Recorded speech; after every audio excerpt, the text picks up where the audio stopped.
సత్యస్వరూపి ఆత్మ సంఘము, సత్యస్వరూపి ఆత్మ సంఘంలో ఈ పల్నాడులో, ఈ పల్నాడు గ్రామంలో நான் பிரதிஷ்டை செய்கிறது 327வது சபை, 327. దీనితో పాటు 387 సంఘాలను ప్రతిష్ఠించడానికి దేవుడు కృపనిచ్చాడు. நான் எதிர்பார்க்கவே இல்லை. பாஸ்டர் வீரராஜு గారు, అశోక్ గారు మూలமாக நமக்கு இந்த சபை ప్రతిష్ఠించబడి అழைப்பு கொடுத்திருக்காங்க. నేను ఎదురు చూడలేదు.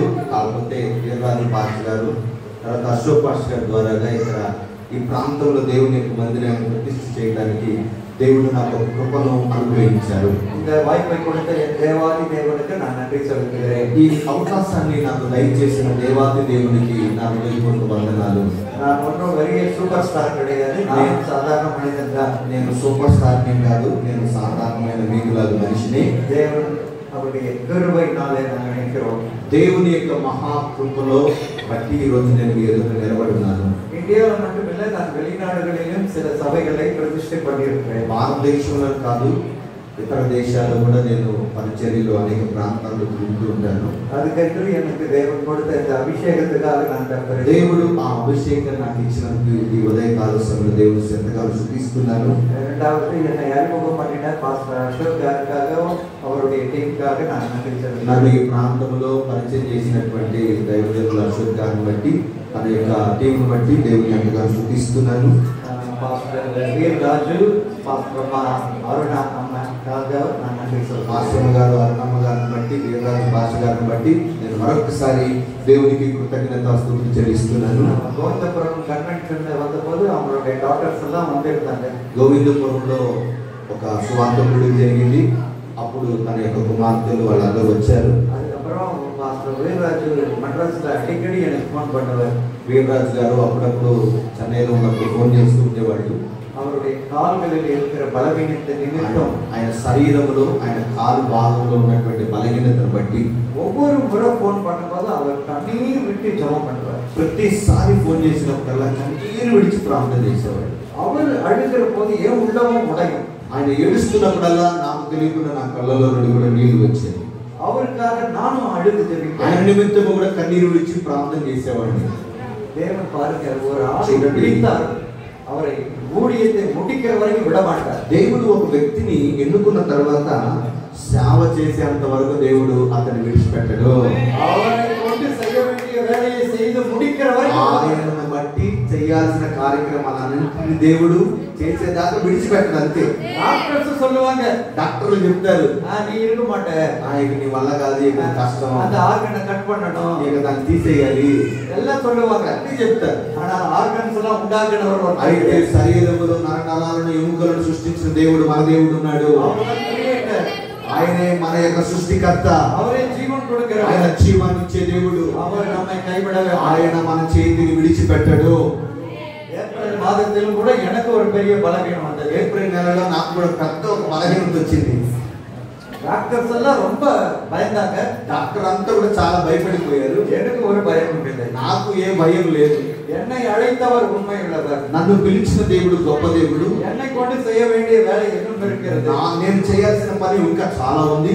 நான் போக வேண்டிய కంట్రీస్ இன்னும் நிறைய ఇంకా இருக்கிறது. నేను వెళ్ళాల్సినటువంటి ప్రదేశాలు చాలా ఉన్నాయి. அதை முடிக்கிற வரைக்கும் என்னை விட மாட்டார். దానిని నేను నెరవేర్చేంత వరకు దేవుడు నన్ను విడిచిపెట్టడు. ஒரு మాసం தான் బెడ్లో இருந்தேன். ఒక్క నెల మాత్రమే బెడ్ రెస్ట్ తీసుకున్నాను. மறுபடியும் நான் புறப்பட்டேன். మరలా నా ప్రయాణం మొదలైంది. என்னுடைய வேகம் முன்னை விட வேகமா இருக்கிறது. అంతకు ముందు కంటే ఆపరేషన్ జరగక ముందు ఉన్న వేగం కంటే ఇప్పుడు వేగంగా పరిగెడుతున్నాను. முன்னாடி ஆபரேஷனுக்கு முன்னாடி எனக்கும் தேவனுக்கு இருந்த உறவை பார்க்கல இப்போது இன்னும் நான் கிட்ட நெருங்கி சேர்ந்தேன். ఆపరేషన్ జరగక ముందు ఉన్నటువంటి దేవునితో ఉన్న సహవాసం కంటే ఆపరేషన్ జరిగి హాస్పిటల్ బయటకు వచ్చిన తర్వాత దేవునితో సహవాసం ఇంకా పెరిగింది. அது எனக்கும் அவருக்கும் உள்ள உறவு. నాకు ఆయనకి ఉన్నటువంటి సహవాసము நான் இன்னும் நெருங்கி சேர்ந்திருக்கிறேன். ఇంకా నేను దేవునిలో ఇంకా దగ్గరగా చేరాను. அதனால தான் அற்புதம் மேல் அற்புதம் நடந்தது. అందువలన అద్భుతం తర్వాత అద్భుతం దేవుడు చేస్తున్నాడు.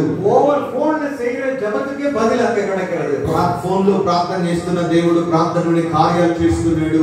ஒரு ఈమెయిల్ ஒரு ஜெபம் பண்ணி ஒரு లెటర్ అனுపునా అక్కడ అద్భుతం நடக்குது. ఈమెయిల్ లో ఒక చిన్న ప్రార్థన టైప్ చేసి పంపిస్తున్న తర్వాత చదువుతున్న వారి జీవితంలో దేవుడు అద్భుతం చేస్తున్నాడు. நாளைக்கு காலையில கூட இங்க ஒரு மீட்டிంగ్ இருக்குன்னு சொன்னாங்க. రేపు పొద్దున కూడా ఇక్కడ ఒక కూడిక ఉందని చెప్పారు. நீங்கள் எல்லாரும் கூடி வாருங்கள். మీరందరూ కూడా రేపు పొద్దున జరిగే ప్రార్థనకి రండి. ప్రతిష్ఠை குறித்த செய்தி நான் கொடுக்கிறேன். ఈ రోజు ప్రతిష్ఠిత గురించినటువంటి ప్రసంగం నేను చేస్తాను. நாளைக்கு நான் సువిశేషத்தை అద్భుత అడయాళங்களை குறித்து செய்தியை கொடுப்பேன். రేపు సువార్త గురించి మీ జీవితంలో దేవుడు చేయబోయే అద్భుతాల గురించి రేపు మీతో మాట్లాడతాను. நீங்கள் நாளைக்கு விடுதலை பெறும்படியாக எதிர்பார்ப்போடு வாருங்கள். రేపు నేను విడుదల పొందుకోవాలి, స్వస్థత పొందుకోవాలి, దేవుని చేత ఆశీర్వదించబడాలని ఒక విశ్వాసంతో రేపు పొద్దున ఉదయం మందిరంలోనికి రండి. பாவம் சாபம் దోషం எல்லாம் நீங்கும்படிக்கு நாளைக்கு எதிர்பார்த்து வாருங்கள். పాపము శాపములోనికి నుండి మీరు విడిపించబడినట్లుగా రేపు విశ్వాసముతో దేవుడి మందిరంలోనికి రండి. இந்த ஆலயத்திலும் தேவன் கிரியை செய்கிறார் என்பதை நாளைக்கு விளங்கப்படுவார். దేవుడి మందిరంలో అనేక అద్భుత కార్యాలు, ఆశ్చర్య కార్యాలు దేవుడు చేస్తాడని విశ్వాసంతో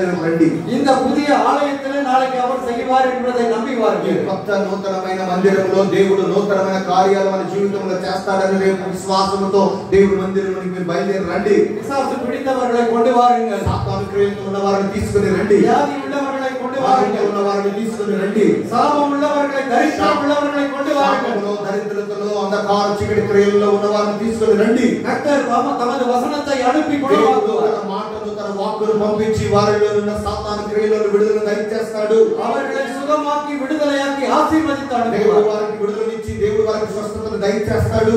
கர்த்தரிடத்தில் ఎదుర్పార్పోడు వారుగా దేవుడు చేస్తాడని నమ్మి విశ్వాసంతో వచ్చే వారి జీవితాల్లో దేవుడు అద్భుతం చేస్తాడు. ஏனென்றால் நம்முடைய தேவன் மகா பெரிய தேவன். ఎందుకంటే మన దేవుడు మహా గొప్ప దేవుడు, மகா பெரிய தீர்க்கதரிசி, మహా గొప్ప అద్భుత కార్యాలు చేయగలిగిన వాడు, உலக பாவ రక్షகர், లోక పాపములో నుండి విడిపించినటువంటి ఏకైక రక్షకుడు. హల్లెలూయా, హల్లెలూయా. தேவன் தம்முடைய ஜனங்களை சந்திக்க நாளைக்கு வருவார். దేవుడు తన ప్రజలను దర్శించడానికి రేపు ఖచ్చితంగా దేవుడు దిగి அவர் వస్తాడు. இன்றைக்கு இங்கே வந்து స్థిరமாக நிலையாக குடிகொண்டிருப்பார். ఈ రోజు ఆయన మన మధ్యలో దిగి వచ్చి స్థిరంగా ఇక్కడ ఉండబోతున్నాడు. God who is sitting on the most high will stay and dwell in this temple. దేవుడు మహాబలముతో ఈ రోజు నుండి ఇక్కడ దిగి వచ్చి ఇక్కడ నుండి ఆయన కార్యాలు తన ప్రజల్లో చేస్తాడు. ఆమేన్, హల్లెలూయా. நம்முடைய தேவன் சிலையோ சிற்பமோ வரைபடமோ வார்ப்படமோ போட்டோவோ பிரிண்டட் போட்டோவோ அல்ல, அவர் జీవనుள்ள தேவன். మన దేవుడు ఒక చోట ఒక గోడకు అక్కడ ఇక్కడ ఉండే దేవుడు కాదు, జీవము కలిగిన దేవుడు. నీలోనికి జీవాన్ని దయచేస్తాడు. హల్లెలూయా. இன்றைக்கு பிரதிஷ்டை செய்தியை நான் உங்களுக்கு கொடுக்க ఈ போகிறேன். రోజున ప్రతిష్ఠిత కాబట్టి ప్రతిష్ఠితకు సంబంధించిన ప్రసంగంలోకి వెళ్దాం. எனக்கு ஒரு 2 மாசம் முன்னாடியே பாஸ்டர் சொல்லிட்டாரு, அஃபேம் பாஸ்டர் சொல்லிட்டாரு. 2 నెలల కిందటే నాకు చెప్పేశారు. இந்த పల్నాడు చర్చ్ డెడికేషన్காக எனக்கு ஒரு స్పెషల్ మెసేజ్ ఆర్డర్ கொடுத்தாரு. పల్నాడులో ఈ ప్రాంతంలో చర్చి ప్రతిష్ఠితికి దేవుడు ఒక ప్రత్యేకమైనటువంటి ప్రసంగాన్ని దేవుడు నాకు ఇచ్చాడు. தேவனுடைய வேதத்திலிருந்து ஒரு வசனத்தை நம்ம படிக்கலாம். దేవుని యొక్క వాక్యముల నుండి మనం ఒక వాక్యం చదువుదాం. 2 Chronicle chapter 2 verse 6. రెండవ దినవృత్తాంతములు 7వ అధ్యాయం 2వ అధ్యాయం 6వ వాక్యం. 2వ అధ్యాయము 6వ వాక్యం. ఆకాశములను మహాకాశములను ఆయనను పట్టజాలవు. ఆయనకు మందిరము కట్టించుటకు చాలిన వాడెవడు? ఆయన సన్నిధిని ఆయనకు మందిరమును కట్టించుటకైనను నేనేమాత్రము వాడను. ధూపము వేయుటకై నేను ఆయనకు మందిరమును కట్టదలిచి ఉన్నాను. அவர் சந்நிதியிலே தூபம் காட்டுறதுக்கு ஒழிய வேற ஒன்றுமில்லை. ఆయన సన్నిధిలో ధూపము వేయడానికి తప్ప ఇంకేమీ లేదు. హల్లెలూయా. హల్లెలూయా. ఆకాశం அவருடைய సింహాసనం, ఆకాశము ఆయన సింహాసనము, భూమి அவருடைய పాదపడి, భూమి ఆయన పాదపీఠ. வானாதி வானங்களும் அவரை கொள்ளாது. ఈ ఆకాశములు మహాకాశములు அவருக்கு பத்தாது, ఆయనకు చాలదు. அப்படி இருக்கிற தேவனுக்கு అలాగున్న దేవునికి இதனோடு ஒரு மந்திரம் போதுமா? ఇలాంటి ఒక చిన్న మందిరం సరిపోతా? எதுக்கு என்றால் ఎందుకంటే அவருடைய ஸ்தோத்திரம், ఆయన స్తోత్రం చేయడానికి, அவரை துதித்து ஆராதிக்க, ఆయన స్తుతించి ఆరాధన இது చేయడానికి. ஒரு ஜெப ஆலயம். ఇది ఒక ప్రార్థన మందిరము. தேவனுடைய ஆலயத்திலே தேவ ஜனங்கள் கூடி வந்து அவரை துதித்து மகிமைப்படுத்துறதுக்கு தான். దేవుని మందిరములోనికి ఆయన ప్రజలు వచ్చి స్తుతించి దేవుని కొనియాడి ఆయన నామములో ప్రార్థన చేయడానికి దేవుని మందిరం. வேதம் சொல்லுகிறது, దేవుని వాక్యం ஏசாயா புத்தகத்துல యెషయా గ్రంథంలో என் ஜனங்களை என் ஆலயத்தில் கொண்டு வந்து அவர்களை மகிழ பண்ணுவேன். నా ప్రజలను నా మందిరం నుండి తీసుకొచ్చి నేను వారిని మహిమపరుస్తాను, మగిళ பண்ணுவேன், సంతోషపడు, నేను సంతోషపరుస్తాను. 2 నారాగమం 7వ అధ్యాయం 4-5 వాక్యం. 2వ దినవృత్తాంతములు 7వ అధ్యాయము 4-5 వచనం. రాజును జనులందరినూ యెహోవా ఎదుట బలులు అర్పించిరి. రాజైన సొలొమోను 22,000 పశువులను 1,20,000 గొర్రెలను బలులుగా అర్పించెను. యాజకులు తమ తమ సేవా ధర్మములలో నిలుచుండెనగాను లేవీయులు యెహోవా కృప నిరంతరము నిలుచుచున్నదని వారి చేత ఆయనను స్తుతించుటకై రాజైన దావీదు కల్పించిన యెహోవా గీతములను పాడుచు. చాలు. ఇక పారుங்க, ఇక్కడ గమనించండి. సాలొమోన్ దేవాలయాన్ని కట్టినప్పుడు, సాలొమోను దేవుని మందిరాన్ని కడుతున్నప్పుడు 22,000 మాడుகள், 22,000 పశువులను, 1,20,000 1,20,000 గొర్రెలను బలిచ్చారు. நீங்க இன்னைக்கு ஆலய பிரதிஷ்டை போடுவீங்க, எத்தனை ஆடு பலியிட்டீங்க? ఈ రోజు నేను దేవుని మందిరాన్ని ప్రతిష్ఠ చేయడానికి ఎన్ని గొర్రెలు బలిచ్చారు? ఇక్కడ எத்தனை பசு பலியிட்டீங்க? ఇక్కడ ఎన్ని పశువులను బలిచ్చారు? நான் சொல்றது பசு இல்ல, నేను చెప్పేది పశువులు గొర్రెలను కాదు. 22,000 స్తోత్రం, 22,000 స్తోత్ర బలులను చెల్లించాలి. 1,20,000 స్తుతి బలి, 1,20,000 స్తుతి బలులను చెల్లించాలి. పాత నియమలో పాత నిబంధన కాలంలో పశువు గొర్రెలను చెల్లించేవారు. புதிய ஏற்பாடு సభ ప్రతిష్ఠ, కొత్త నిబంధనలో ఈ సంఘ ప్రతిష్ఠకు 1,20,000 స్తుతి, 1,20,000 కృతజ్ఞతాస్తుతులు బలులను దేవుడికి చెల్లించాలి. 22,000 థాంక్స్ గివింగ్, 22,000 కృతజ్ఞతాస్తుతి స్తోత్రాలను దేవుడికి చెల్లించాలి. ஏன் அப்படின்னு சொன்னா, ఎందుకంటే அதுதான் அஸ்திபாரம். అదే అస్థిభారం, సభకి அதுதான் అస్తివారం. అదే సంఘానికి ఒక మూల స్తంభము. పాస్టర్ వీరరాజు గారు సభ కట్టడానికి తన కన్నీరై అస్తివారంలో పోటారు. పాస్టర్ వీరరాజు గారు కన్నీటిని విడిచాడు మందిరం కట్టడానికి. అది ஒரு అస్తివారం. అదొక ప్రార్థనము, అస్థిభారం ఏంటంటే இப்போ సభையில ప్రతిష్టకి நீங்க ஒரு అస్తివారం. ఇప్పుడు సంఘమును ప్రతిష్ఠించడానికి మీరు కూడా ఒక కృతజ్ఞతాస్తుతులు చెల్లించాలి. அதுதான் நான் வெளியில நிற்கும்போது ஜெபிக்கிறதுக்கு முன்னாடி எல்லாரும் துதிக்க சொன்னேன். అందుకని నేను లోపలికి వచ్చేటప్పుడు బయట ఉన్న మనందరం కూడా స్తుతులను స్తుతించమని చెప్పాను. స్తుతియోடு கூட உங்களுடைய ఆలయத்துல ప్రవేశించండి. కృతజ్ఞతాస్తుతితో దేవుని మందిరములోనికి ప్రవేశించాలి. ఇది పరిశుద్ధ దేవ ఆలయం, ఇది పరిశుద్ధమైనటువంటి దేవుని మందిరం. దావీదు என்ன சொல்லுகிறார்? దావీదు ఏం చెప్తున్నాడు అంటే 1 నారాగమం 29:1, 1 దినవృత్తాంతములు 29:1. 29వ అధ్యాయము మొదటి వచనం. తరువాత రాజైన దావీదు సర్వ సమాజముతో ఇలాగు సెలవిచ్చెను. దేవుడు కోరుకొనిన నా కుమారుడైన సొలొమోను ఇంకను లేక ప్రాయము గల బాలుడై ఉన్నాడు. కట్టబోవు ఆలయము మనుషునికి కాదు, దేవుడైన యెహోవాకే గనుక ఈ పని బహు గొప్పది. నేను బహుగా ప్రయాసపడి இது கர்த்தருக்கு கட்டப்படுகிற ప్యాలెస్, ఇది அரண்மனை. దేవుని కొరకు కట్టబడుతున్నటువంటి దేవుని మందిరం, పెద్ద ప్యాలెస్, அரண்மனை, పెద్ద మందిరం. அதுக்கு దానికి దావీదు పొన్నుం వెள்ளியும் వెంకటமும் మరకట్టயும் సవదరించి వచ్చాడు. బంగారమును అనేకమైనటువంటి విలువైనటువంటి వస్తువులను దేవుని మందిరాన్ని కట్టడానికి సేకరించి పెట్టాడు దావీదు. టన్ టన్ కణకల్ గోల్డ్ సిల్వర్ సేవించి వచ్చాడు. బంగారాన్ని, వెండిని, నాణ్యాలను అనేక కిలోలు తీసుకొచ్చి దేవుని మందిరం కట్టడానికి దావీదు తీసుకొచ్చి సిద్ధపరిచాడు. ఏం తెలియమా? ఎందుకు తెలుసా? நம்முடைய தேவன் பெரிய தேவன். మన దేవుడు గొప్ప దేవుడు, పెద్ద நம்முடைய దేవుడు. தேவன் பெரிய தேவனுக்கு பெரிய ஆலயத்தை கட்டணும். మన దేవుడు పెద్ద దేవుడు, పెద్ద మందిరం కట్టాలని దావీదు ఆలోచించాడు. அவனுடைய ఆలోచన, దావీదు యొక్క ఆలోచన.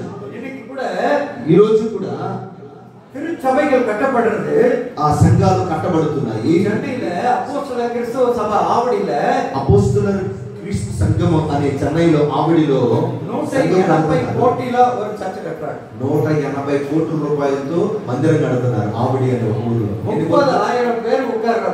లోపల ఒక 30 నుంచి ఒక 40-50 మంది కూర్చోవచ్చు.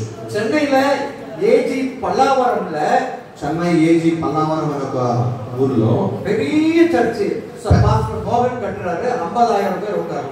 పెద్ద చర్చి కడుతున్నారు. అది పాస్టర్ మోహన్ మోహన్ గారు అని ఒక దైవజనుడు కడుతున్నాడు. హైదరాబాద్ లో సతీష్ గారి చర్చి உங்களுக்கு தெரியும். కల్వారి హైదరాబాద్ లో సతీష్ గారు కుమార్ గారి చర్చి మీకు తెలుసు. సౌత్ కొరియా సియోల్ లో డాక్టర్ పాల్ యాంగిచో కట్టిన చర్చి తెలియం. సౌత్ కొరియాలో పాల్ యాంగిచో గారు కట్టినటువంటి మందిరం మీకు తెలుసు. Yoido full gospel church Seoul south Korea. South కొరియాలో ఫుల్ గాస్పెల్ చర్చ్ మీకు తెలుసు. అక్కడ 50,000 పేరు, అక్కడ 50,000 మంది కూర్చోవచ్చు.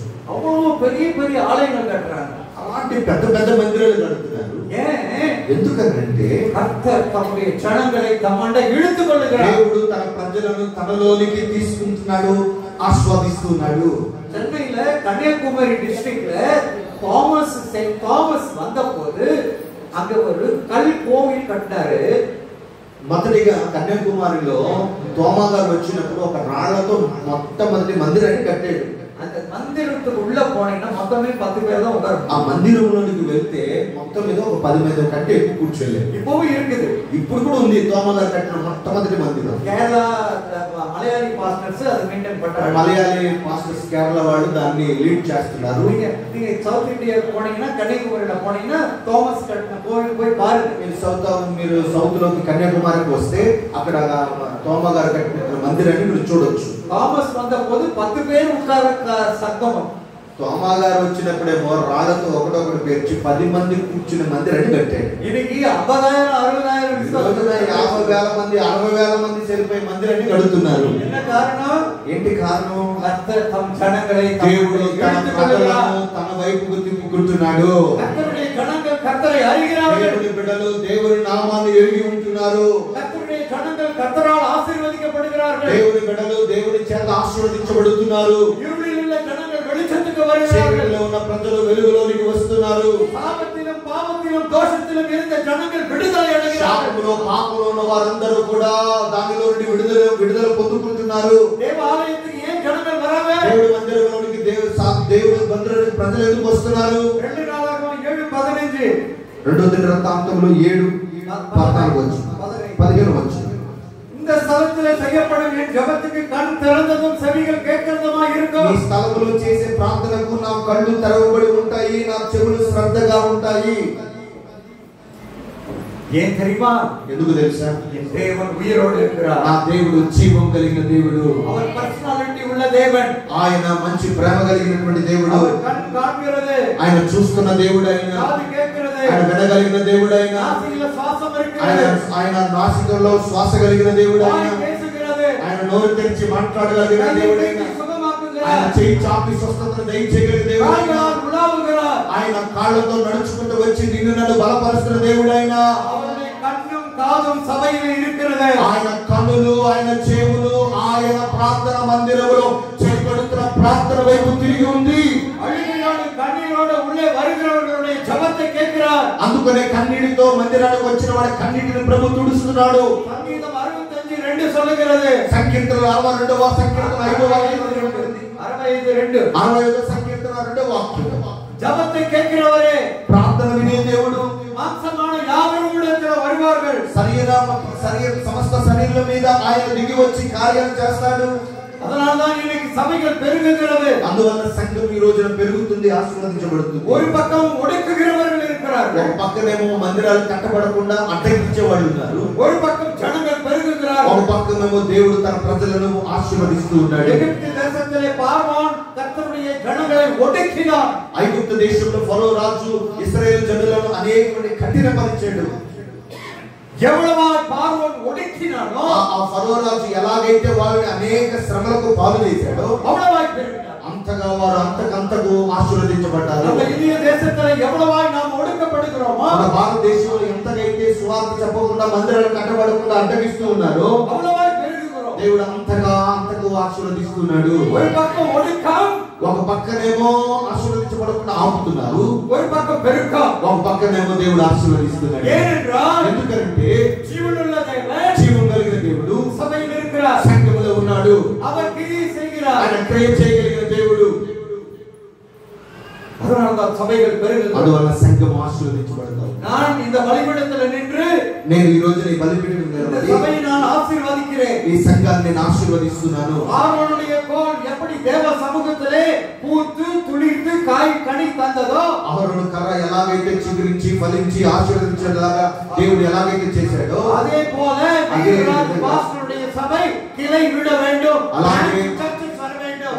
இங்கிருந்து சபையிலிருந்து ஊழியர்கள் குடும்பமாய் எழுப்பி கிளை சபைகளை ஸ்தாபிக்கணும்.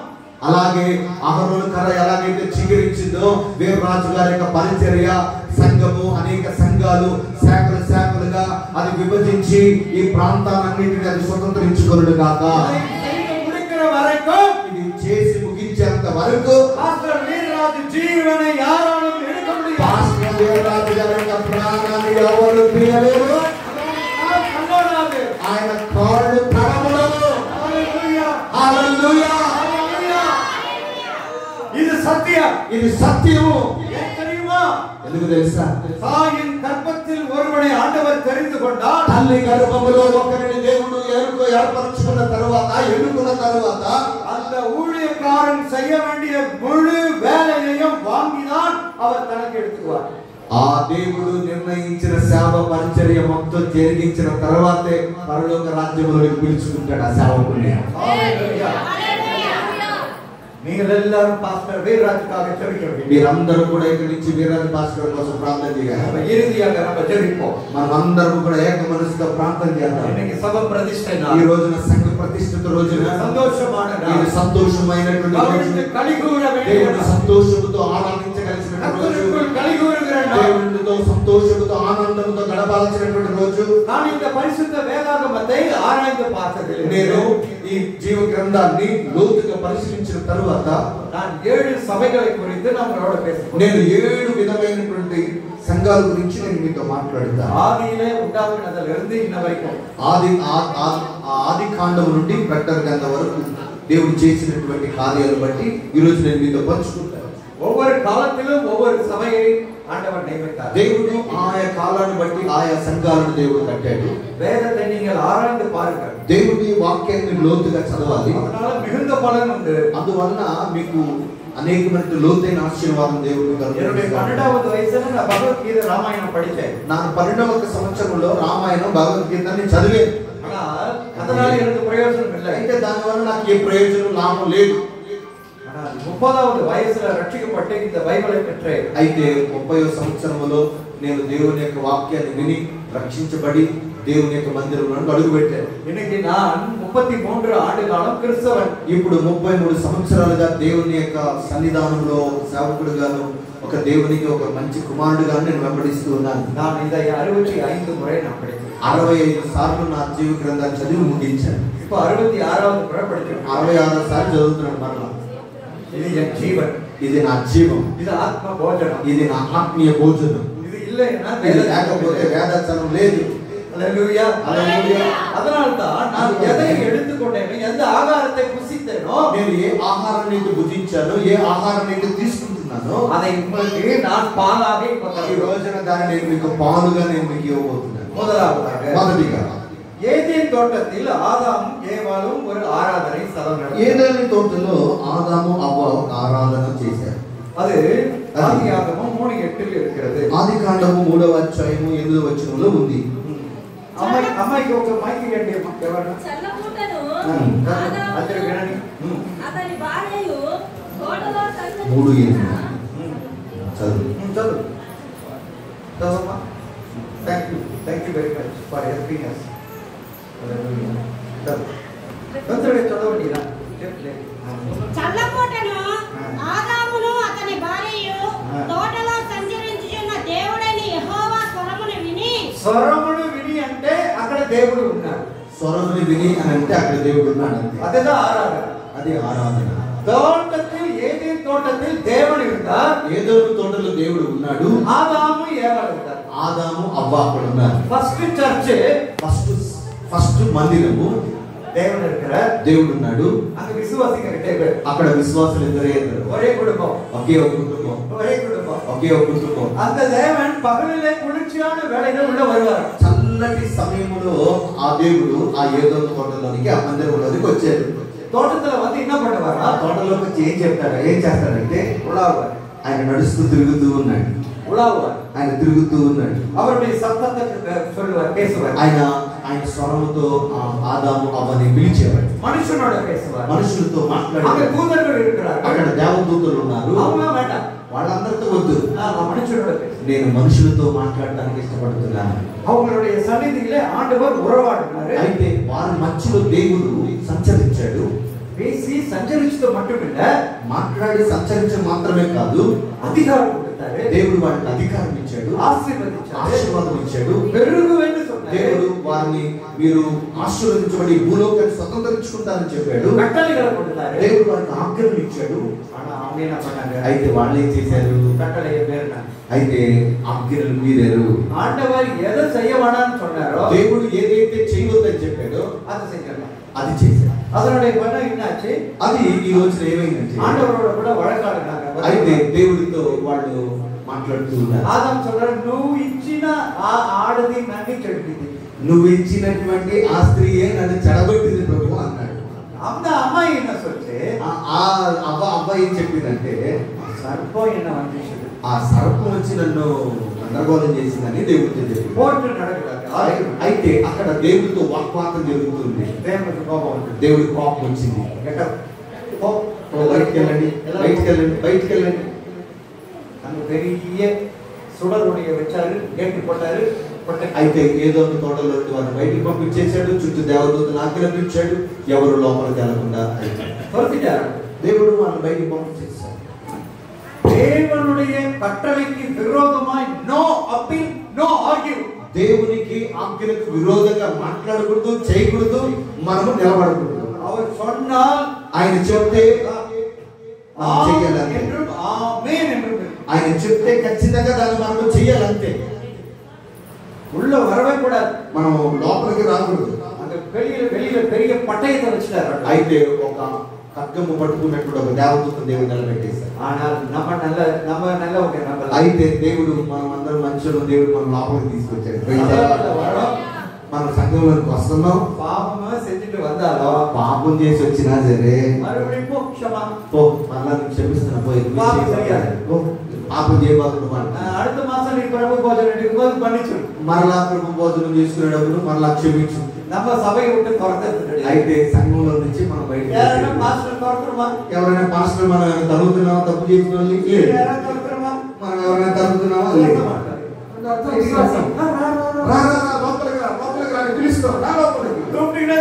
అయితే పిలుస్తూనే ఉంటాం. అన్నిటి పారుగా ఆడవాళ్ళ కోపం. అయితే ఆ రోజు దేవుని యొక్క కోపం చూడండి, వారిని తరివేశాడు. రెండవ సంఖ్యలో நோவாவும் ஆபிரகாமும் பலிபீடம் கட்டி ஆண்டவரை தொழுது கொண்டார்கள். అయితే నోవాహు బలిపీఠాన్ని కట్టి దేవుడు స్తుతించాడు. ఆదికాండము 7వ అధ్యాయం 15 16. ఆదికాండము 7వ అధ్యాయము 15 16. 15వ వచనం 16వ వచనం. జీవాత్మగల సమస్త శరీరములో రెండేసి ఓడలోనున్న నోవాహు వద్ద ప్రవేశించెను.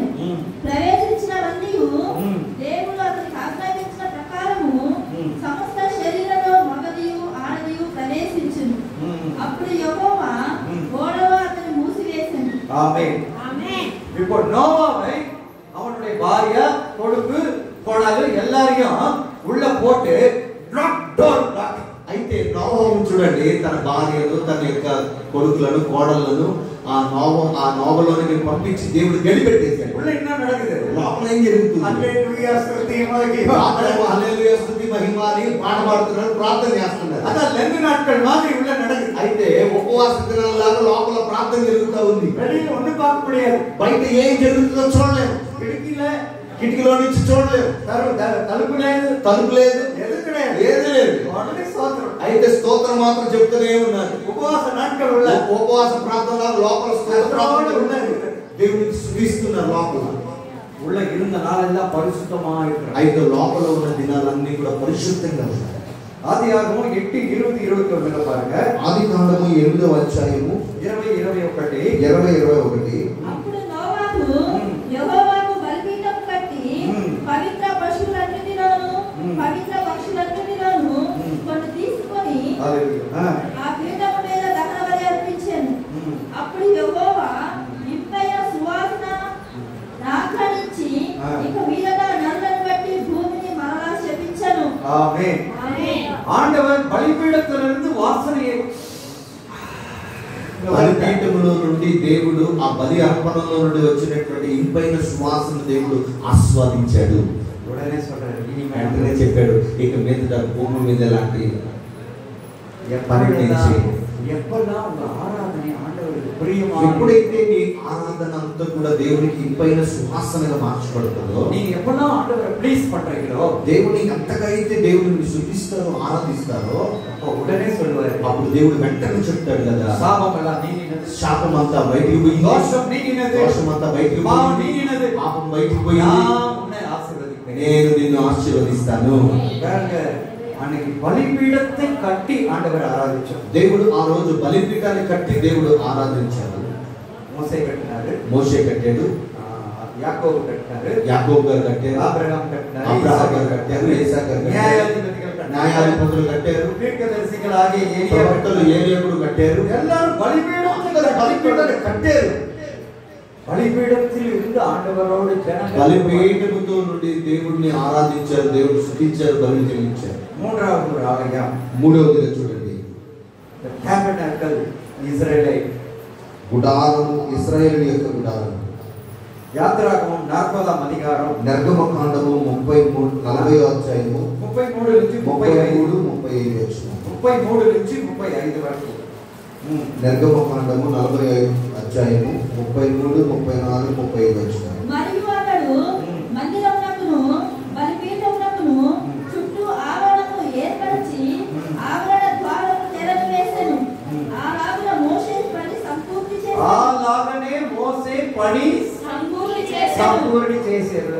ఇది వీరరాజు గారు, ఈ రోజున వీరరాజు గారు, అది హాఫ్ వే అప్పుడు సంఘమేమో కొంచెంగా ఉంది, మందిరం కట్టబడలేదు, కట్టబడలేదు. అప్పుడు ఫోన్ పడ్డాడు, అప్పుడు ఫోన్ చేస్తాడు, అయ్యగారు ప్రార్థన చేయండి, అయ్యగారు ప్రార్థన చేయండి, మందిరం కట్టాలి.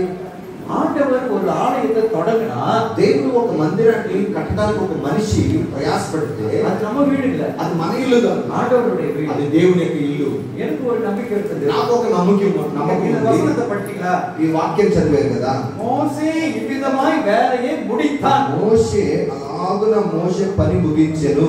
ఆలయం కట్టువారు ఆండవర్. ఖచ్చితంగా దేవుడు మందిరం కడతాడు. దేవుడు ఇది அவருடைய வீடு, ఇది ఆయన యొక్క ఇల్లు, அவருடைய ఇది రెస్పాన్సిబిలిటీ, ఆయన యొక్క పని, ఇది ఆయనடைய రిస్క్. అది ఆయన యొక్క రిస్క్, అది அவர் కట్టువారు, ఆయన కడతాడు. இப்ப பாருங்க மேல வாசிங்க. ఇప్పుడు పైకి చూడండి. అప్పుడు మేఘము ప్రత్యక్షపు గుడారమును కమ్మగా యెహోవా తేజస్సు మందిరమును నింపెను. ఆ మేఘము మందిరము మీద నిలుచుట చేత మందిరము యెహోవా తేజస్సుతో నిండెను గనుక మోషే ప్రత్యక్షపు గుడారంలోనికి వెళ్ళలేకుండెను. హల్లెలూయా. కర్తరుடைய ఆలయத்தை ప్రతిష్ఠ பண்ணினா దేవుని యొక్క మందిరాన్ని ప్రతిష్ఠ చేసిన తర్వాత காலையில பாக்குறீங்களா మంచి మిస్ పొద్దున్నే చూస్తున్నాం కదా, వేకువజామున కురిసే మంచు. డిసెంబర్ జనవరిలో డిసెంబర్, జనవరి, ఫిబ్రవరి వరకు వేకువజామున మంచు కురుస్తుంది, ఎదురు వచ్చే బండి కూడా కనబడదు. அப்படிதான் அன்னைக்கு முடிச்சோம் ஆலயம். అలాంటి అనుభవం మోషే కట్టిన ఆ ప్రత్యక్ష గుడారులు దేవుని యొక్క మహిమ అలాగూ కమ్ముకున్నాడు. యాజకుడు ఉள்ள పోగ முடியல, యాజకుడు లోపలికి వెళ్ళలేకపోతున్నాడు. గేట్ ఎక్కడ, గేట్ ఎక్కడ, గేట్ ఎక్కడ అని వెతికాడు. அப்படி மூடினதா అలాగూ దేవుని మహిమ ప్రత్యక్ష గుడారులు కమ్ముకున్నది. அப்படி மகிமையால் நிறைந்ததுதான் అలాంటి మహిమతో నింపబడింది தேவனுடைய ஆலயம், దేవుని మందిరం కూడా. நம்ம உள்ள வரும்போது ஒரு பயத்தோடு நடுக்கத்தோடு உள்ள வரணும். లోపలికి నువ్వు వచ్చేటప్పుడు ఒక భయంతో, ఒక పరిశుద్ధతతో, యథార్థతతో దేవుని మందిరానికి వస్తే, வனாந்தரத்துல ஜனங்கள் பலி செலுத்துறது டெம்பரரி ஆலயம் தான் கட்டினாங்க. అరణ్యంలో దేవునికి బలులు అర్పించేటప్పుడు వాళ్ళు తాత్కాలికంగా దేవుని యొక్క ఉదాహరణని ఏర్పరిచేవాళ్ళు. ஒரு இடத்துல இருந்து இன்னொரு இடத்துக்கு போகணுமா, எல்லாத்தையும் டேபர்நாக்கல் எல்லாத்தையும் தூக்கிட்டு போனோம். ఇంకో ఈ ప్రాంతం నుంచి వేరే ప్రాంతానికి వెళ్ళాలా ఈ ప్రత్యక్ష గుడారంలో ఉండాలి మందసాన్ని తీసుకొని వెళ్ళాలి. அங்க போய் எஸ்டாப்லிஷ் பண்ணாங்க. అక్కడికి వెళ్ళి మరలా అక్కడ మరలా గుడారం వేయాలి. திரும்ப மேல போச்சா మరలా పైకి திரும்ப எல்லாத்தையும் எடுத்துட்டு போனோம். మరలా అక్కడి నుంచి ఒక ప్రాంతానికి అక్కడి నుంచి ఒక ప్రాంతానికి ట్రాన్స్పోర్ట్ பண்ணோம். మొబైల్ టెంపుల్ అయితే అది అక్కడి నుండి అక్కడికి అక్కడి నుండి అక్కడికి ప్రయాణం అవుతూనే వచ్చింది. అద కట్టறதுக்கே మోసే అది కట్టడానికే మోషే இந்த నిర్గమన 39:42 అధికారంలో 17 సార్లు రాయబడి ఉంది. దేవుడు చెప్పిన అలాగే కట్టినాడు. 17 సార్లు దేవుడు చెప్పినట్లుగా అలాగే మోషే కట్టాడు ప్రత్యక్ష గుడారం. వేదத்தை நான் ஆராய்ஞ்சு பார்த்து எழுதுறேன். నేను దేవుని యొక్క వాక్యాన్ని లోతుగా పరిశీలించి మీకు చెప్తున్నాను. 39:42 చాప్టర్లో పాతీங்கன்னா 39:40 అధ్యాయంలో చూస్తే 17 సార్లు அவர் நேர்పించిన దేవుడు ఎలాగైతే చెప్పాడో అలాగే కట్టాడు. அவர் கற்பித்தவர்களா கட்டணும். అది ఖచ్చితంగా కట్టాడు. தேவன் எதை சொன்னாரோ దేవుడు ఏదైతే చెప్పాడో అలా மாதிரி కట్టాడు. అలాగే కట్టాడు. நான் சொல்லுவேன், నేను చెప్తాను இந்த ఆలయంలో வரும்போது ఈ మందిరంలోకి వచ్చినప్పుడు உள்ள ஒரு அப்படியே ஒரு சந்தோஷம், నా హృదయంలోకి ఒక సంతోషం, ஒரு మహిமை உள்ளே ఒక మహిమ దేవుని మందిరంలో ఉన్నది. ఇతర పేరు అది ఉணர்கிறது. అది ఎంత మంది దాన్ని మీరు గమనించారో తెలియదు. ఇతర పేరు இப்போ ఫీల్ பண்றீங்க. ఇప్పుడు నేను కూడా ఎంత మంది దాన్ని ఫీల్ అవుతున్నారో తెలియదు. దేవునుடைய ఆలయంలో దేవ మహిமை இருக்கிறது. దేవుని మందిరంలో దేవుని యొక్క మహిమ ఉన్నది. దేవ దాసులే దేవ ఆలయంలో దేవునుடைய మహిமை இருக்கிறது. దేవుని యొక్క దాసుల్లోనూ దేవుని యొక్క మందిరంలోనూ దేవుని యొక్క ప్రసన్నత ఉంది. அந்த பிரசன்னத்தை உணர ఆ வேண்டும். ప్రసన్నతను ప్రతి దైవజనుడు ప్రతి విశ్వాసి పొందుకొని ఉండాలి. Pastor MK. சாமசுந்தரம் மெட்ராஸ் அப்போஸ்தலர் கிறிஸ்டியன் சர்ச்சில் அவர் சொல்லுவாரு, మాస్టర్ ఎంకే సాంసుందర్ గారు తన యొక్క సంఘంలో చెప్పేవాళ్ళు, everyone should rejoice the presence of God. ప్రతి ఒక్కళ్ళు దేవుని సన్నిధిలో సంతోషించి ఆయన మహిమను పొందుకోవాలి. Joy వేరే, rejoice వేరే. సంతోషం వేరు, మహా సంతోషం వేరు. Rejoice, everyone should. ప్రతి ఒక్కరు మహా సంతోషంతో దేవుని ఆరాధించి ఆయన ప్రసన్నతను అనుభవించాలి. தாவீது சாலமோனுக்கு ஆலயத்தை கட்டறதுக்கு அவன் ப்ளூ பிரிண்ட் போட்டு கொடுத்தான் அவன்கிட்ட. అయితే దావీదు మందిరం కట్టడానికి తన కుమారుడికి బ్లూ ప్రింట్ వేసి ఇచ్చాడు, ఇలా మందిరం కట్టాలి. 1:28 అధికారం చదవొద్దు, రెఫరెన్స్ చెప్తాను, మీరు రాసుకోండి, ఇంట్లో పోయి చదువుకోండి. ఇంటికి చదువుకోండి. 1:4 మొదటి దినవృత్తాంతములు 28లో 28వ అధ్యాయంలో 11 నుంచి 19 11 నుంచి 19 వచ్చిన ఇంటికి చదువుకోండి. ఇప్పుడు அவன் எல்லாம் பிளான் போட்டு கொடுக்கறான். అన్ని కూడా ఒక ప్లాన్ తో దేవుని మందిరాన్ని కట్టారు. నా కుమారుడు యవనస్తుడు, నా కుమారుడు యవనస్తుడు, ఏం తెలియదు. నా జవాబు పట్టాను, నేను ప్రార్థన చేస్తాను, నేను ప్రార్థన చేసి ప్లాన్ తీసుకొని ఇస్తాను. ఇప్పుడు వీరరాజు గారు ప్లాన్ వాంగి కట్టిడారు. ఇప్పుడు వీరరాజు గారు దేవుని దగ్గర ప్లాన్ తీసుకొని మందిరం కట్టేశారు. ఇప్పుడు அவருடைய குமாரன் அசோக் இருக்காரு. ఇప్పుడు ఆయన కుమారుడు అశోక్ ఉన్నాడు. அவர் இந்த ஆலயத்தை நடத்தணும். ఆయన ఈ మందిరాన్ని నడిపించాలి. நமக்கு தெரியாது அவர் எவ்வளவு கண்ணீர் விட்டாரோ, எவ்வளவு கஷ்டப்பட்டாரோ. பூவாக்குன சாப்பிடாம காசு போட்டு இந்த தடுப்பு கிடுக்கி எல்லாத்தையும் வாங்கி டைல்ஸ் வாங்கி போட்டாரோ தெரியாது. అయితే వీరరాజు గారు ఎంత కన్నీరు విడిచి ఎంత ఉపవాసం ఉండి ఏం చేసి మందిరం కట్టారో తెలియదు కుమార్తెకి, కానీ వీరరాజు గారికి తెలుసు. அது அவருடைய ஆலயத்தை கட்டினா அவருடைய குமாரன் மறுபடியும் நடக்கும். అయితే ఆయన కన్నీటితో కట్టాడు, తన కుమారుడు ఈ మందిరాన్ని నడిపించాలి. దావీదు కన్నీరు విట్టి ఎలా ప్లాన్ వాంగినప్పుడు దావీదు కన్నీరు విడిచి దేవుని దగ్గర నుంచి ఒక ప్రణాళికను తీసుకున్నాడు. அந்த ప్రిపరేషన్ பண்ணும்போது நான் வசனத்தெல்லாம் நான் படிச்சேன். నేను ఈ వాక్యాన్ని తీసుకున్నప్పుడు ఈ వాక్యాన్ని నేను జీవ గ్రంథాన్ని లోతుగా పరిశీలించాను. ஒரு ஊழியக்காரனோட ஊழியம் முடியக்கூடாது. ఒక సేవకుడితోనే ఈ పరిచర్య ముగించుకోకూడదు. நான் இயேசுவின் நாமத்தில் சொல்றேன். నేను యేసు నామములో చెప్తున్నాను. వీరరాజు గారుடைய కుమారుడు అశోక్ ఎడగడం, వీరరాజు గారి కుమారుడు అశోక్ పరిచర్యలోనికి రావాలి.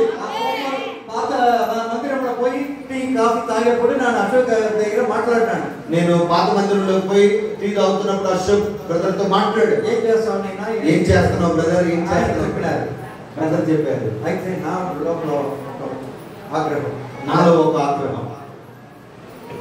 அவருக்கு பின்னாடி దేవుని సేవకుడు నిలబడాలి.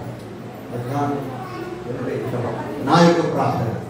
நான் அஸ்திபாரம் போட்டாச்சு, అస్థిపాలు వేసేసారు. கட்டி ఇప్పుడు కింద బేస్మెంట్ వేసేసాం, ఇప్పుడు పైన కట్టబడాలి. நான் இறுதியாக அசோக் மேல கூப்பிட்டு நான் ஜெபிக்க போகிறேன். నేను ఈ తర్వాత అశోకుని పిలిచి అశోక్ కొరకు ప్రార్థన చేయబోతున్నాను. அவர் தலைமையில கை வச்சு நான் ஜெபிக்க అతను போகிறேன். తలని చేపెట్టి ప్రార్థన చేయబోతున్నాను. கர்த்தர் அற்புதம் செய்வார். దేవుడు అద్భుతం చేస్తాడు. கர்த்தர் ஒரு செகண்ட்ல செய்வார். చేస్తాడు. ஐந்தாவது ஆலயம் ఐదవదిగా இயேசு கிறிஸ்துவே தேவாலயம். యేసుక్రీస్తే మన దేవుని మందిరముగా ఉన్నాడు. యోహాను సువార్త 2వ అధ్యాయం 19 20 21. యోహాను సువార్త 2వ అధ్యాయం 19 20 వరకు వచ్చిన 20 21. 20 రెండవ అధ్యాయం యోహాను సువార్త 2వ అధ్యాయం 19. 3 దినములలో దాని చెప్పెను. యూదులు ఈ దేవాలయమును 46 సంవత్సరములు కట్టిరే, నీవు ఈ 3 దినములలో దాని లేపుడుగా లేదు. అయితే ఆయన తన శరీరమును దేవాలయమును గూర్చి ఈ మాట చెప్పాను. హల్లెలూయా. హల్లెలూయా. ఇప్పుడు మున్నడి ఏదైతే తోటం இருந்தது, మొదటేమో ఏదోను తోట ఉంది, అబ్రహాం బలిపీఠం இருந்தது, ఆ తర్వాత బలిపీఠం ఉంది, సాలొమోన్ ఆలయం இருந்தது, సాలొమోను మందిరం ఉంది. ఇప్పుడు ఎங்க ఆలయం வந்துச்சு? ఇప్పుడు ఎక్కడ మందిరం వచ్చింది? యేసు క్రీస్తువే యేసుక్రీస్తే ఆలయంగా మారిపోయింది. కొత్త నియమ విశ్వాసి ఎల్లరికీ యేసువే దేవాలయం. కొత్త నిబంధనలో యేసు ప్రభువారే మన మందిరంలో. அவர் சொல்றாரு, ఆయన చెప్పారు, நான் என் சரீரமான ஆலயத்தை குறித்து பேசுறேன். నేను నా శరీర సంబంధమైన మందిరం గురించి నేను మాట్లాడుతున్నాను. இதை இடிச்சு போடுங்க. దీన్ని మీరు పడగొట్టి நான் 3 நாள்ல கட்டுறேன். నేను 3 రోజుల్లో మరలా తిరిగి కడతాను. அங்க ரோமர்கள் பரிசேயர்கள் சதுசேயர்கள் சொல்றாங்க, పరిసయ్యులు, రోమీయులు అందరూ చెప్తున్నారు, 46 సంవత్సరం అయింది. 46 సంవత్సరాలు అయితే మందిరం కట్టడానికి ఎంత సమయంతో ఆలయం ఆయన ఈ 3 రోజుల్లో ఎలా కడతాడు? దాంతే ఆలయం. అదే దేవుడు చెప్తున్నాడు, నేను కడతాను, నా శరీరమే దేవుని మందిరంగా మార్చబడతాను. யோவான் சுவார்த்தை 12:3. యోహాను సువార్త 12:3 వచ్చింది. மரியா என்ன பண்ணுகிறார்? అది ఏం చేస్తుందంటే, நலதம் என்ற பரிமள தைலம் கொண்டு வந்து அவர் பாதத்திலே ஊற்றி அபிஷேகம் பண்ணுகிறார். యేసు పాదాలకు ఆమె ఒక పరిమళ తైలాన్ని తీసుకొచ్చి పూసి ఆరాధన చేస్తుంది. நமக்கு ஒரு ரெவலேஷன் இருக்கு. ఆమెలోనికి ఒక రెవల్యూషన్ ఉంది. இவரே தேவன், ఈయనే దేవుడు, இவரே மெய்யான கடவுள், ఈయనే నిజమైన దేవుడు. அவர்கிட்ட அந்த பரிமள தைலம் ఆ పరిమళ తైలాన్ని తీసుకొచ్చి ప్రభు పాదాల మీద పోసి దేవుని మహిమపరిచింది.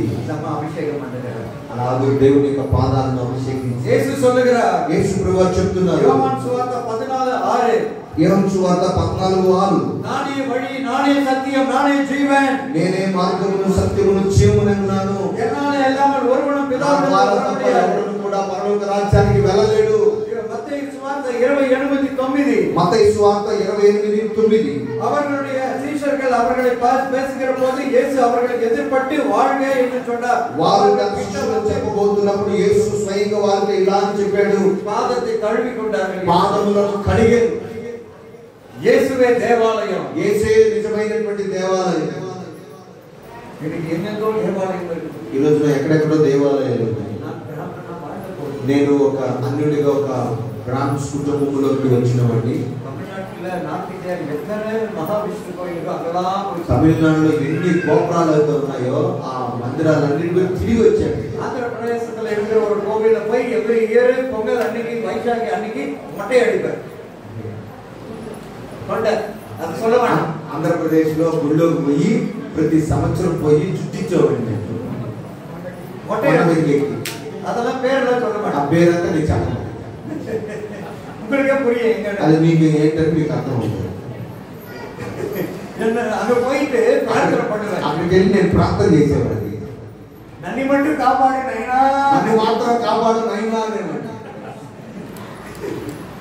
இன்னைக்கு என்ன ஆச்சு? ఈ రోజు నేనేం చేస్తున్నాను? జనాన్ని కాపాడు నైనా. జనాలను కాపాడు నైనా అంటున్నాను.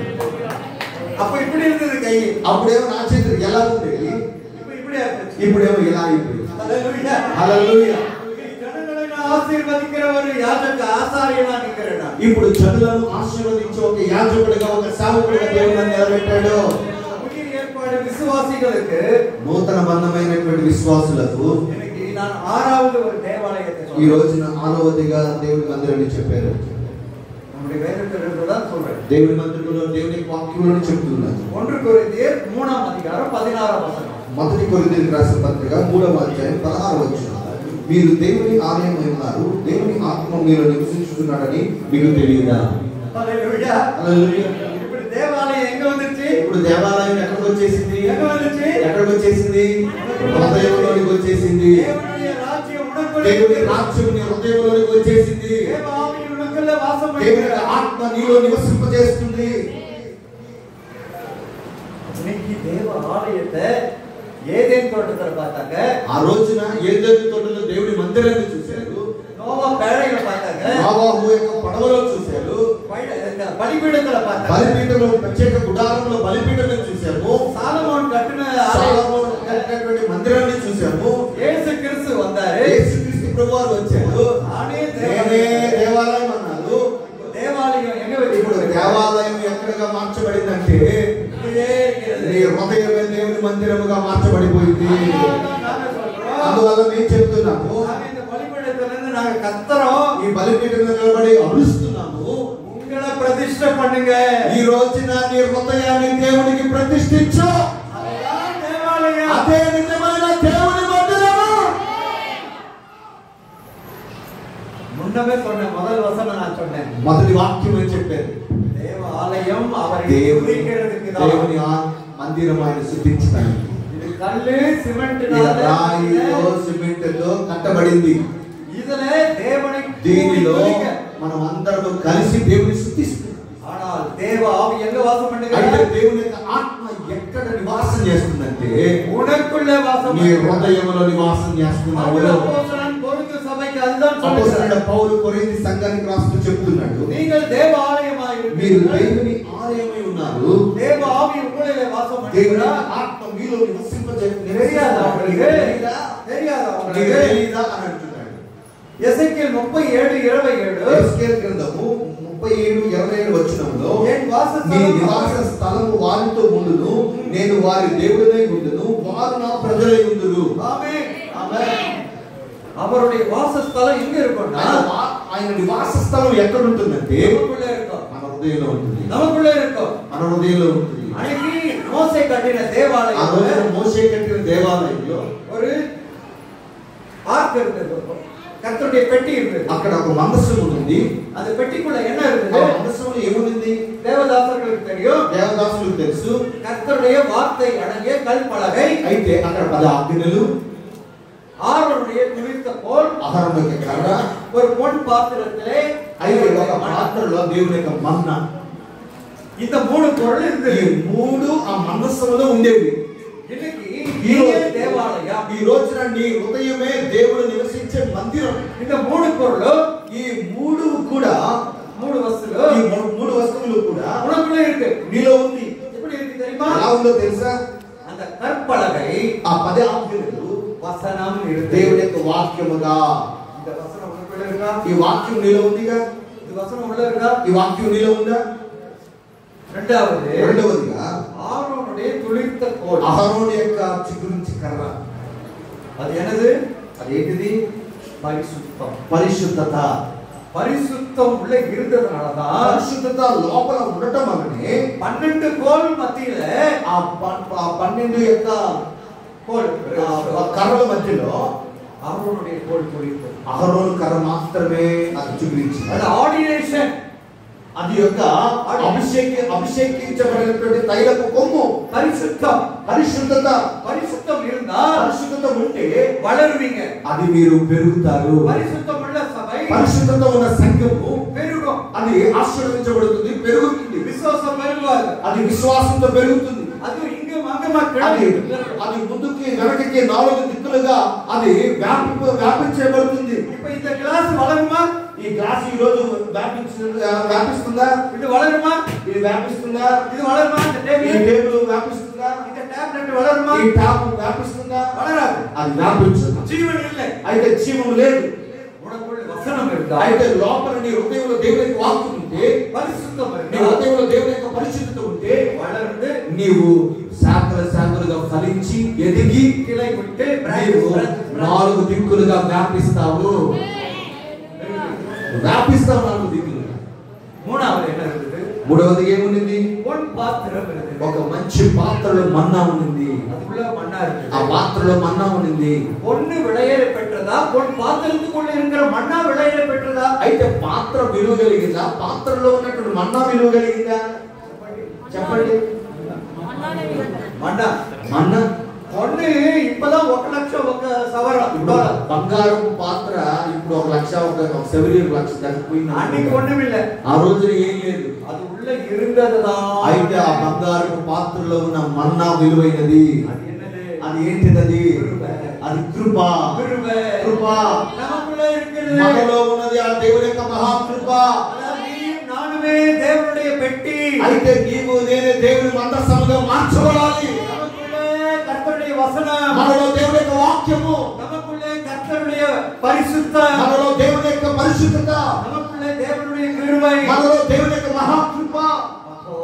అప్పుడు దేవాలయం దేవుని మందిరముగా నీ హృదయమే ఉండాలి. నీవు నాను దేవునుடைய ఆలయం. నీవు నేనే నిజమైన దేవుని మందిరముగా ఉండాలి. அதை கெடுத்தால், నీవు దాన్ని చెడగొడితే దేవుడు உன்னை கெடுப்பார். దేవుడు నిన్ను చెడగొడతాడు. எச்சரிக்கையே. నీవు హెచ్చరికతో ఉండాలి. கர்த்தருடைய பெட்டி உனக்குள்ள దేవుని இருக்கிறது. యొక్క మందసము నీలో ఉంటే கர்த்தர் உனக்குள்ள இருக்கிறார். దేవుడు నీలో ఉన్నాడు. நீயே தேவனுடைய నీవు ఆలయం. దేవుని మందిరముగా ఉండాలి. கடைசியா చివరిగా ஏழாவது ஒரு ஆலயம். ఏడవదిగా இந்த ఆలయం ఈ మందిరం இதுவரைக்கும் யாரும் பார்க்கல. ఎవరు చూడలేదు. இதுவரைக்கும் நம்ம பார்க்கல. ఇక మీద మనం ఎక్కడ చూడలేదు. இனிமே பார்க்க. ఇక మీద మనం చూడబోతున్నాం. அது எந்த ஆலயம்? అది ఏ మందిరం అంటే அது எங்க இருக்கிறது? అది ఎక్కడుందంటే பரலோகத்தில் இருக்கிறது. అది పరలోక రాజ్యంలో ఉంది. கர்த்தரால் மீட்கப்பட்டவர்கள், దేవుని చేత రక్షించబడిన వారు அவர்கள் போவாங்க. వారు మాత్రమే వెళ్తారు. அங்க అక్కడ saved devotees மட்டும் தான் இருப்பாங்க. అక్కడ రక్షింపబడిన వాళ్ళు మాత్రమే ఉంటారు. வெளிப்படுத்தல் 12:22. ప్రకటన గ్రంథాలు 12:22. இல்ல, வெளிப்படுத்தல் 21:22. ప్రకటన గ్రంథము 21:22. అక్కడ నేను ఏ ఆలయాన్ని చూడలేదు, సర్వశక్తిమంతుడైన దేవుడు మాత్రమే. என்ன ஒரு மகிமையான இந்த தேவ ஆலயம் அப்படியே ஸ்டெப் பை ஸ்டெப் ஜெனிசிஸ்ல இருந்து ரெவலேஷன் வரைக்கும் ఆది కాండం నుండి ప్రకటన గ్రంథం వరకు దేవుడి మందిరం చుట్టూ ఎన్ని విధాలుగా కట్టబడింది. పరలోకத்திலே పరలోక రాజ్యములో దేవుని యొక్క మందిరం, దేవుడే ఆలయం, దేవుడే మనకు నిత్యమైన ఆలయముగా ఉన్నాడు. வெளிப்படுத்தல் 19 ప్రకటన గ్రంథంలో 19:4-6 వచనాలు, 4 నుండి 6 వరకు చదవండి. అప్పుడు ఆ 24 పెద్దలను 4 జీవులను సాగిలపడి ఆమేన్ ప్రభువును స్తుతించుడి అని చెప్పుచు సింహాసనాసీనుడగు దేవునికి నమస్కారం చేసిరి. మరియు మన దేవుని దాసులారా, ఆయనకు భయపడి వారులారా, కొద్దివారేమి గొప్పవారేమి, మీరందరూ ఆయనను స్తుతించుడి అని చెప్పుచున్న ఒక స్వరము సింహాసనం నొద్ద నుండి వచ్చెను. ஆமென். ஆமென். ஹalleluya. பாருங்க, இங்க இருக்காங்க எல்லாரும் சிங்காசனத்தின் மேல் விட்டிருக்கும் தேவனை தொழுது கொண்டார்கள். సింహాసనం మీద కూర్చున్న దేవుని అందరూ ప్రసిద్ధించారు. தேவனே ஆலயம், దేవుడే మనకు నిత్యమైన మందిరముగా இங்க ఉన్నాడు. ரட்சிக்கப்பட்டவங்க, ఇక్కడ రక్షింపబడిన వాళ్ళందరూ பாஸ்டர் కూడా, வீரராஜ் சர்ச்சில் இருக்கிற விசுவாசிங்க, పాస్టర్ వీరరాజు గారి చర్చిలో రక్షించబడిన వాళ్ళందరూ, அசல் பாஸ்டர் சர்ச்சில் இருக்கிறவங்க, అశోక్ పాస్టర్ గారి చర్చిలో ఉన్న ఉండే వాళ్ళందరూ, பாஸ்டர் சர்ச்சில் ఇక్కడ ఉన్న ఉండేవాళ్ళు వాళ్ళ పాస్టర్ గారి సంఘాల్లో ఉన్న విశ్వాసులందరూ எல்லாரும் ரெடி பண்ணி, అందరిని రెడీ చేసి, நல்லா எலிజిబుల్ பண்ணி, అందరినీ ఉత్సాహించి వాళ్ళందరూ అడవులుగా మార్చి, எல்லாம் தயார் பண்ணி, వాళ్ళందరినీ తయారు చేసి, பரிசுத்தம் பண்ணி, పరిశుభ్రపరిచి, ஆவியில வருகைக்கு ஆயத்தம் பண்ணி, ఆత్మలో వారందరినీ సిద్ధపాటు కలిగింపచేసి பரலோகம் போகும். పరలోక రాజ్యానికి వెళ్ళినప్పుడు ஒரே ఆలయం, ఒకే ఒక దేవుని మందిరం, ஒரே ఆలయం, ఒకే ఒక దేవుని మందిరం. శాంత స్వరూపి ఆలయం, ఏసీ ఆలయం, అపోస్తల కృప ఆలయం, అక్కడ అపోస్తల కృప సన్నిధి, Calvary temple, AC church, CSI church, లోకం చర్చ్, పెంతెకోస్తు చర్చ్, ఏ చర్చి ఉండదు. ఒరే ఆలయం, ఒకే ఒక దేవుని మందిరం. దేవుడే ఆ మందిరముగా ఉంటాడు. எல்லாரும் ஏகமா మనమందరూ ఏక మనసుతో అందరూ కలిసి హల్లెలూయా అని స్తుతిస్తా ఉంటాం. அந்த ஆலயத்துக்கு போகிறதுக்கு தான் ఆ మందిరములోనికి వెళ్ళటానికే இந்த ఆలయத்தை ఈ రోజున ఈ మందిరాన్ని కట్టబడింది. வெளியில இருக்கிறவங்க எல்லாரும் బయట ఉన్న వాళ్ళు రండి, లోపలికి రండి, లోపలికి రండి, లోపలికి రండి. ஒவ்வொருத்தருக்குள்ள ஒரு சுபாவம், ఒక్కొక్కరిలో ఒక్కొక్క స్వభావం ఉంది. கழுத மாதிரி, குதிரை மாதிரி, గుర్రంలాగా, குரங்கு மாதிரி, గోతిలాగా, நாய் மாதிரி, కుక్కలాగా, பூனை மாதிரி, పిల్లిలాగా, எல்லாரையும் கூட்டிட்டு வந்து అందరూ ఒక్కొక్క స్వభావం అందరిని తీసుకొచ్చి இப்ப உள்ள உட்கார வச்சு లోపల కూర్చోబెట్టి గొర్రె పిల్లగా మార్చడం. Praise the lord. యారోడ పెళ్లి? ఎవరు పెళ్లి? గొర్రె పిల్ల కూడా పెళ్లి. గొర్రె పిల్లతో పెళ్లి. పెళ్లికి యారోడ కూడా ఒకరు వెగిన పెళ్లితో ఎవరు కూర్చోబెట్టాలి? పెళ్లి కుమారుతో కూర్చోబెట్టాలి. అవును ఆటకుట్టి ఆయన గొర్రె పిల్ల. నా మంది సింహమా కోతి మారి ఉంటా. నేను కోతిగా సింహంగా ఉన్నాను. అప్పుడు కొప్పిరు మనం పోయి అలా రక్కేవాళ్ళము. అందువలన చర్చిల పాస్టర్స్ సంఘంలో సేవకులు కొరకు మారి, కழுద మారి, మాడు మారి, నాయి మారి రాలేదనుకుంటే సింహం లాగా వాటిలాగా దీనిలాగా ఉన్న జనులందరూ పిలుచుకొచ్చి ఎలా ఆటకుట్టిగా మార్చి మంచి గొర్రె పిల్లగా మార్చి పెళ్లి కుమారు పక్కన కూర్చోబెడతారు. Praise the lord. అక్కడ చివరిగా యెషయా 38:10 యెషయా గ్రంథం 35:10 37:10 యెహోవా విమోచించిన వారు పాటలు పాడుచు తిరిగి సియోనుకు వచ్చెదరు. సియోనుకు வருவார்கள். పాటలు పాడుతూ సియోనుకి తిరిగి వస్తారు. యెహోవా విమోచించిన వారు, రక్షించబడిన వాళ్ళు, విమోచించబడిన వాళ్ళు పాటలు పాడుతూ యెరూషలేముకు తిరిగి వస్తారు. సియోనులోకి తిరిగి వస్తారు. అక్కడ దుఃఖము లేదు, అక్కడ ఏడుపు లేదు, అక్కడ రోగము లేదు, దరిద్రము లేదు, అక్కడ ఆనందము సంతోషం. సియోనుకు వారు ఉత్సాహంతో తిరిగి எல்லாம் சர்வீஸ் பண்றது தான் எங்களுடைய வேலை. ఇక్కడంతా మేము సర్వీస్ చేయడమే మా పని. తయారు చేయడమే మా పని. இன்னும் ஒரு வசனம் படிக்க ఒక முடியும். వాక్యం చదువుకోండి. యెషయా 6వ అధ్యాయం యెషయా గ్రంథము 6వ అధ్యాయం 3-4 వచ్చిన. పరలోకத்தில் என்ன நடக்கும்? సైన్యములకు అధిపతియగు యెహోవా, సైన్యములకు అధిపతియగు యెహోవా పరిశుద్ధుడు పరిశుద్ధుడు పరిశుద్ధుడు, పరిశుద్ధుడు పరిశుద్ధుడు పరిశుద్ధుడు, సర్వలోకము ఆయన మహిమతో నిండి సర్వలోకము ఆయన మహిమతో నిండి ఉన్నది. ఉన్నది. గొప్ప గొప్ప స్వరముతో స్వరముతో గాన ప్రతిగానములు చేస్తూ ఉంటారు. పరలోకத்தில் நம்ம పోనమా పరలోక రాజ్యానికి మనం వెళ్ళామంటే కన్నీరు இல்லை, అక్కడ కన్నీరు లేదు, కుళంబలు இல்லை, అడిగే అక్కడ ఏడుపు లేదు, రోగం இல்லை, అక్కడ రోగం లేదు, దరిద్రత లేదు. సైనికుల కర్త సైన్యములకు అధిపతి యెహోవా పరిశుద్ధుడు పరిశుద్ధుడు అనే ప్రతి గానాలు చేస్తూ ఉంటారు. அதுவே தேவாலயம். అదే నిజమైన దేవుడి మందిరం. దేవాలయத்துக்கு போகிறதுக்கு దేవుడి మందిరంలోనికి ఒక వ్యక్తి వెళ్ళటానికి ஒரு ரெஸ்டிங் ప్లేస్, ఇది ఒక ప్రశాంతత తీసుకునేటువంటి ప్రాంతం, ஒரு ప్రిపరేషన్ ప్లేస్, ఒక సిద్ధపాటును కలిగించే ప్రాంతము, ప్రదేశం. நம்மை ஆயத்தப்படுத்துகிற. మనం సిద్ధపాటు చేసే దేవుని మందిరము. அன்னைக்கு எஸ்தர் ராணியை சேர்த்தெடுக்கிறதுக்கு முன்னாடி அங்கிருந்து பிடிச்சிட்டு வந்தாங்க கன்னிகை எல்லாம். అయితే ఎస్తేర్ రాణిని అక్కడ ఉన్నటువంటి కన్యలందరూ తీసుకొచ్చారు. 6 మాసం పసుపు 6 నెలలు సడదన పసుపు వేసి కడుగుతున్నారు, సెంట్ పోட்டு సెంటేసి కడుగుతున్నారు. ఎందుకు? ఎందుకు? ఎందుకో ஒரு நாளைக்கு ராஜா ఏదో ఒక రోజున రాజా చూడకపోవడం, రమ్మని పిలవకపోవడం. ஒரு நாளைக்கு ఒక్క రోజు. எவ்வளவு நாள் பரிசுத்தமாக்குறாங்க. ఎన్ని రోజులు సుగంధ ద్రవ్యాలతో ఆమెను పరిశుభ్రపరిచారు.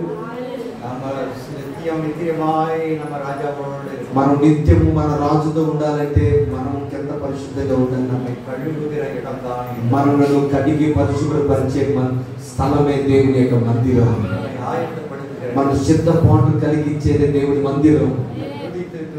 మనం స్తుతించి దేవుని కొనియాడ చేసేదే దేవుని మందిరం. పరలోకத்துல పోయి நம்ம எந்த ஜெபமும் பண்ண மாட்டோம். పరలోక రాజ్యానికి ఏ ప్రార్థన చేయము మనం. దేవుడా నాకు పెట్రోల్ బిల్ இல்ல, పెట్రోల్ బిల్లు లేదు, పెట్రోల్ గ్యాస్ గ్యాస్ కావాలి, నాకు కార్ స్కూల్ ఫీజు కట్టాలి, ఎదురు కడే ఇదన్నీ ఏముండదు. పరిశుద్ధ పరిశుద్ధుడు పరిశుద్ధుడు పరిశుద్ధుడు. హల్లెలూయా హల్లెలూయా. எவ்வளவு மகிமையான தேவன் நம்ம ఎంత గొప్ప దేవుడు చూడండి.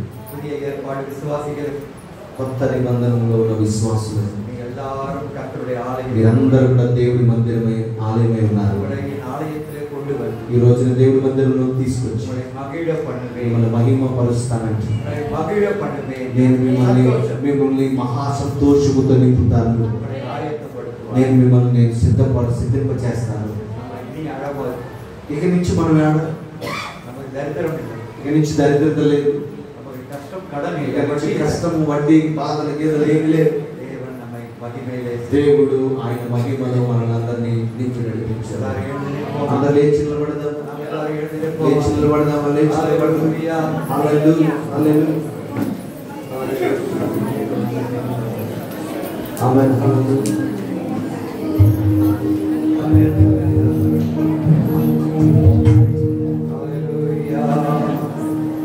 అశోక్ గారు రండి, ముందు రండి. అశోక్ గారు రండి, ముందుకు రండి. మాస్టరమ్మ, అరుణమ్మ, పాస్టర్ గారు, అరుణమ్మ గారు, అరుణమ్మ గారు ఎక్కడున్నారు? పాస్టర్ గారు, మాస్టర్ మీకు మాస్టర్ గారు ఒకే ఒక కొడుకు, కూతురు, కూతుర్లు 1 2 3 నలుగురు, ముగ్గురు, ముగ్గురు, ముగ్గురు. రండి, పైకి రండి, పైకి రండి. పైకి రారా? నువ్వు రావాలా? నువ్వు రావాలి. అదే దేవుడు మధ్యలోకి రావాలి. దేవుని హల్లెలూయా. హల్లెలూయా. ఆమేన్, హల్లెలూయా, హల్లెలూయా, హల్లెలూయా, హల్లెలూయా, హల్లెలూయా, హల్లెలూయా. యెహోవా మందిరావరణములో ఎన్నెన్నో మేలు కలవు. యెహోవా మందిరావరణములో ఎన్నెన్నో మేలు కలవు. ఆయన సముఖములో నిలిచి పొందినము శాశ్వత కృపను. ఆయన సముఖములో నిలిచి పొందినము శాశ్వత కృపను. వర్ధిల్లెదము మన దేవుని మందిరమందు నాటబడిన వర్ధిల్లెదము మన దేవుని మందిరమందు నాటబడిన వారమే. నీతిమంతులమై మూవవేయుదము. నీతిమంతులమై మూవవేయుదము. యేసు రక్తములోనే జయము మనకు జయమే. స్తుతి స్తోత్రములోనే జయము మనకు జయమే. యేసు రక్తములోనే జయము మనకు జయమే. స్తుతి స్తోత్రములోనే జయము మనకు జయమే. యేసు రక్తములోనే జయము మనకు జయమే. స్తుతి స్తోత్రములోనే జయము మనకు పరిశుద్ధాత్ముని అభిషేకములో ఎన్నెన్నో ఆదరణ కలవు. ఆయన కన్వైసార్యము దుఃఖము సంతోషముగా మార్చును. ఆయన కన్వైసార్యము దుఃఖము సంతోషముగా మార్చును. వర్ధిల్లెదము మన దేవుని మందిరమందు నాటబడిన వారమై. వర్ధిల్లెదము మన దేవుని మందిరమందు నాటబడిన వారమై. నీతిమంతులమై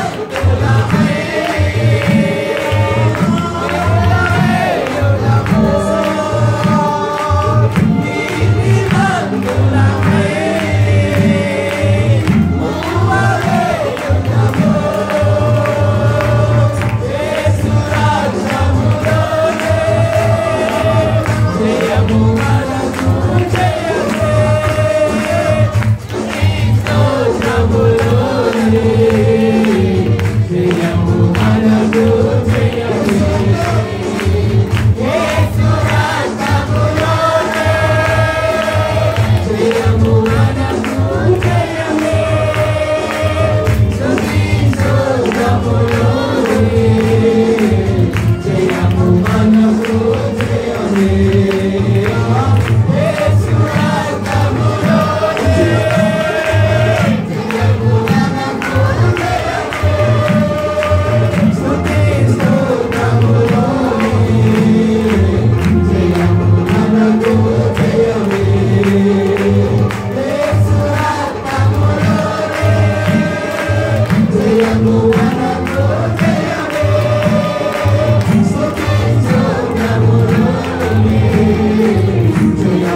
దేవుడు మన మధ్యలో సంచరిస్తూ ఉన్నాడు.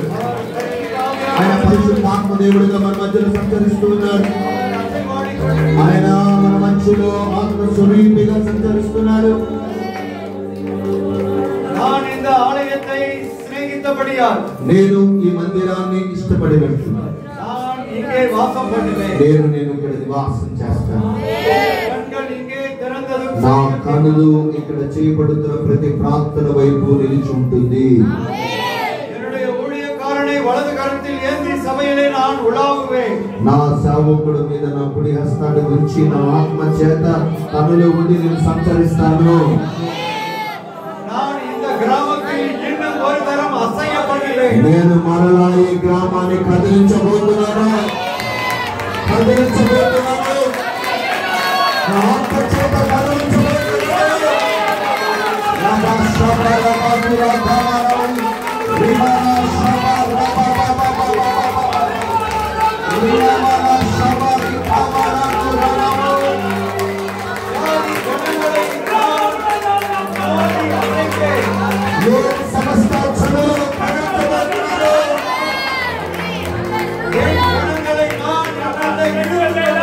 నా చదువులను నేను ఆకర్షించుకుంటాను. నా మందిరంలో నేను నా మందిరంలో వాటిని రప్పిస్తాను.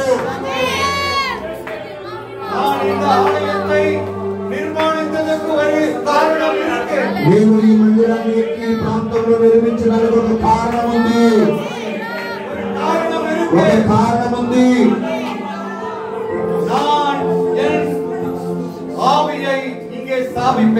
నా ఆత్మను నేను ఇక్కడ స్థాపింపజేస్తాను. அரசாங்க அதிகாரிகள் விசுவாசிகளாக வருவார்கள். ఈ లోకములో ఉన్న అధికారులు విశ్వాసులుగా ఇక్కడికి రాబోతున్నారు. இந்த ஆலயத்தின் ஆரோன் போல் துளிர்த்து ఆహరోను కర్ర ఎలాగైతే చిగురించిందో విశాలపరచబడిందో అలాగే ఇది చిగురించి అది విశాలపరచబడబోతుంది పరిచర్య. என் தாசனே, నా ప్రియమైన దాసులను நீ உன்னை அர்ப்பணித்தபடியால் నువ్వు ఎలాగైతే సమర్పించుకున్నావో உன் ஜீவனுக்கு ஈடாக ஜனத்தை தருவேன். నీ ప్రాణమునకు తగినట్టుగా నా ఆత్మలను నేను నడిపిస్తాను. உன்னுடைய ஜீவனுக்கு ஈடாக ஜனங்களை தருவேன். నీ ప్రాణమునకు సరిపోవు ఆత్మను నేను నడిపిస్తాను. இந்த சபை என் ஜனங்களால் நிரம்பும். ఈ సంఘము నా జనుల చేత నింపబడి ఉంటుంది. இந்த சபையிலே ஏறெடுக்கப்படும் ஆராதனைகள் எனக்கு సుగంధ వాసనయాయ్ ఈ మందిరములో చేయబడుతున్న ఆరాధన సుగంధ మంచి పరిమళ సువాసనగా అది మార్చబడుతుంది. இந்த ஆண்டின் இறுதியிலே ఈ సంవత్సరం చివరి నెలలో தொடர் గొలుసు ప్రార్థన ఉపవాస ఒక జపం ఉపవాస ప్రార్థన గొలుసు ప్రార్థన జరగాలి. புதிய வருஷத்திலே నూతన సంవత్సరములో నా కుడి హస్తము క్రియలు నేను చేస్తాను. 2026 2026 సంవత్సరంలో உன்னுடைய கண்ணீருக்கு தக்க నీ பதிலை కన్నీటికి తగిన ఫలితమును నేను దయచేస్తాను. உன்னுடைய ஜெபத்துக்கு பதிலை నీ தருவேன். ప్రార్థనకు బదులు నేను ఉత్తరం ఇస్తాను. கர்த்தருடைய வாய் ఇది சொல்லிட்டு దేవుని యొక్క మాట. இஸ்ரவேலுக்கு சொன்ன நல்ல வார்த்தை ஒன்னாகிலும் தரையிலே ఇశ్రాయేలు జనులకు చెప్పబడిన ఏ మాట అయినది నేల రాలదు. நான் சொல்கிறேன், నేను చెప్తున్నాను, நான் நிறைவேற்றுவேன். నేనే దాన్ని నెరవేరుస్తాను. என் கண்கள் இங்கே உலாவி నా కనులు ఇక్కడ సంచరిస్తూ ఉన్నది. నా కను దృష్టి ఎప్పుడు ఈ స్థలమందు ఉంటుంది.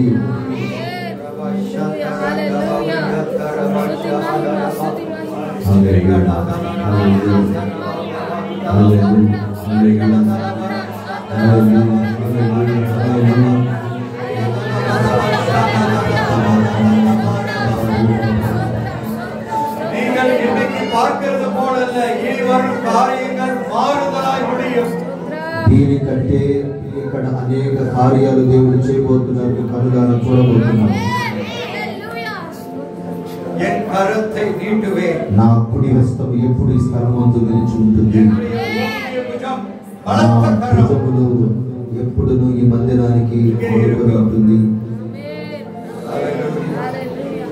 హల్లెలూయా, హల్లెలూయా. நம்ம எல்லாரும் நம்ம வலது கரத்தை ఈ కుడి హస్తాన్ని పైకెత్తి, కుడి హస్తాన్ని పైకెత్తి దైవజనులతో ప్రార్థన చేద్దాం. ఆ సేవకులందరూ కూడా సేవకుల వైపు చేయి చాపి ప్రార్థన చేద్దాం. ఆ దైవజనులందరూ కూడా పాస్టర్ గారి వైపు, తన సత్యమైన వైపు, తన కుటుంబం వైపు హల్లెలూయా, హల్లెలూయా, హల్లెలూయా. పూర్ణమైన ఆరోగ్యము, స్వస్థతను, నూతనమైన బలము నేను ఆజ్ఞాపిస్తున్నా.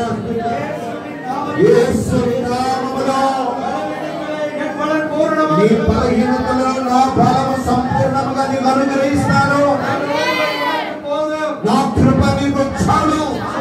போகிற உனக்கு நான் సూర్యపోయిన నేను నీకు నూతనమైన కృపతో నిన్ను తేజరింపజేస్తాను. உன்னை அழைத்தேன். నేనే నిన్ను పేరు పెట్టి పిలుచుకున్నాను. நான் நிலைநிறுத்தினேன். నేనే నిన్ను నిలబెట్టాను. என் தாசனே, உன்னில் நான் నా மகிமைப்படுவேன். దాసుడా నేను నీలో మహిమపరచబడుతున్నాను. శరీరం ఆత్మావిலே ఆత్మ శరీరాన్ని మీరు ఆశీర్వదించండి. கால்களில் இருக்கிற ரணங்கள் எல்லாம் ஆறட்டும். కాలి గాయములో ఉన్నటువంటి స్వస్థతను దయచేయండి. இயேசுவின் நாமத்தில் యేసుక్రీస్తు నామములో பலவீன ஆவியை கடிந்து బలహీనతలను తొలగించండి. அந்தகார இருளை கடிந்து అంధకార చీకటి క్రియలను ప్రభు గద్దిస్తూ படுத்தும் ஆவியை போ. బలహీనతలు యేసు నామములో తొలగిపోవును. கட்டளையிடுகிறேன். இயேசுவின் நாமத்தில். యేసు నామములో. ஆமென்.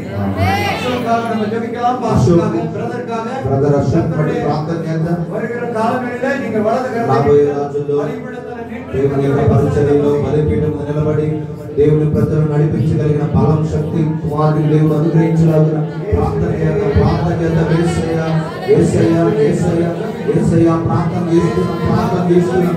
యేసు నామములో ప్రార్థన చేస్తున్నాం. యేసు నామములో ప్రార్థన చేస్తున్నాం. యేసు క్రీస్తు రక్తాన్ని చిందించండి. యేసు రక్తం దిగి వచ్చింది. యేసు రక్తం దిగి వచ్చింది. దిగి వచ్చింది. దిగి వచ్చింది. దిగి వచ్చింది. దిగి వచ్చింది. ஆவி ஆத்மா சரீரத்தை கர்த்தருடைய இருமைக்கு ஒப்புக்கொடு. రూపకాము చెప్పి எல்லா சந்தேகம் குழப்பங்களின் ஆவியை సందేహములన్నిటిని తొలగించు. நம்முடைய ஆவியால் அலங்கரி నీ కృపతో అలంకరించు, பரிசுத்தப்படுத்தும். పరిశుభ్రపరచు. இயேசு கிறிஸ்துவின் நாமத்துக்கு యేసుక్రీస్తు నామములో பிரித்தெடுக்கிறேன். అయినా నేను వేరుపరచు. நம்முடைய தாசனாக நீ దాసునిగా அபிஷேகித்து నేను అభిషేకించు. பயன்படுத்தும். ఉపయోగించు. இந்த బలిపీఠத்தில் உமக்கு சாட்சியாக బలిపీఠం మీద ఒక సాక్షిగా కుమారుడు నిలబడాలి. இயேசுவின் நாமத்தில் యేసు నామములో அவருக்கு ஏற்ற துணையை நிற்கார். అయినా తగిన తోడుని మీరు దయచేయుదురు గాక.